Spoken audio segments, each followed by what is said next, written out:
All right, it's Rich Neely, Richneely. Yeah, well, thank all of you guys again for coming out. I do appreciate it on short notice. No problem.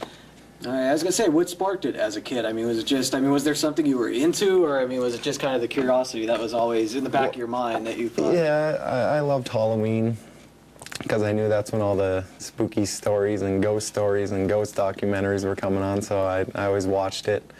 And basically just wanted to find out more about it, what's out there and what we can do to help other people who are dealing with it. Stephanie, Stephanie, and last name is Bohn, Bohn. I have to be honest and say that I was extremely skeptical when I joined the group, but as a child read a lot of ghost stories. My grandmother gave me a lot of Alfred Hitchcock books that I read and became very fascinated about the concept of ghosts, but didn't necessarily believe that they existed. And I am curious to know whether they do, which is why I, wanted to join a group so badly and to go out on these investigations. I think one of my favorite has got to be the Shanley Hotel.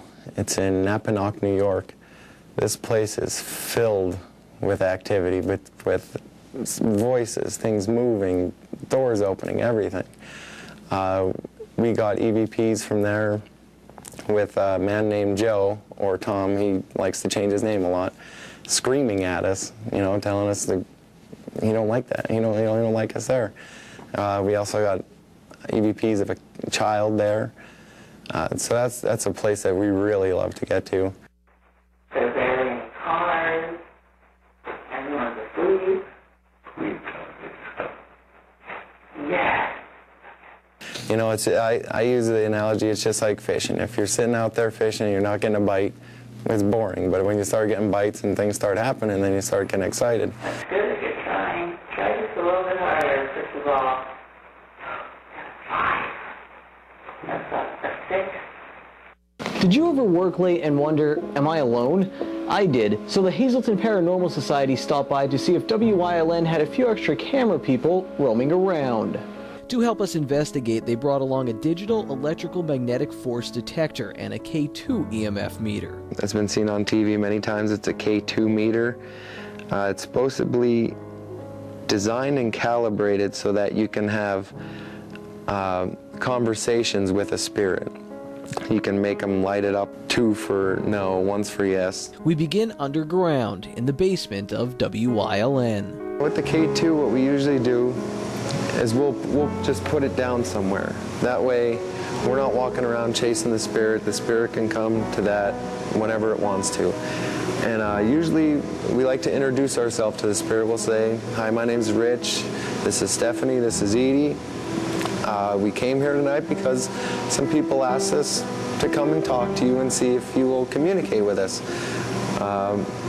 These things that you have, you'll see a lot of gadgets, a lot of lights.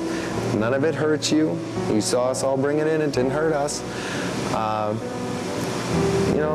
If we just try to make the spirit more comfortable, so it'll connect with us and try and talk to us.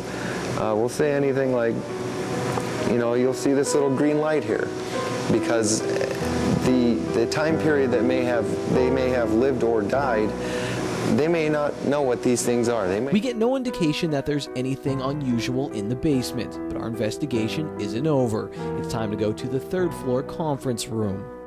Or we'll say, are you related to the homeowners? Are you connected to the homeowners in some way? Do you have a message for the people who live here? So you can just imagine 8 hours of this.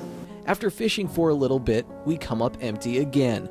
WYLN seems to be free of any paranormal activity. But as with any client, the Hazleton Paranormal Society is always willing to come back and throw their line back in, because you never know what you're going to get. The K2, we've used this almost on every investigation, and one investigation we actually had about a 3 to 4 hour conversation with a spirit. So what would you talk to a spirit about for 3 hours? So we asked many different questions. We reworded the same questions over and over to see if we would get the same response. I think we found out that, I can't remember her name offhand. It was Anna, I thought, wasn't it? Anna? I can't remember.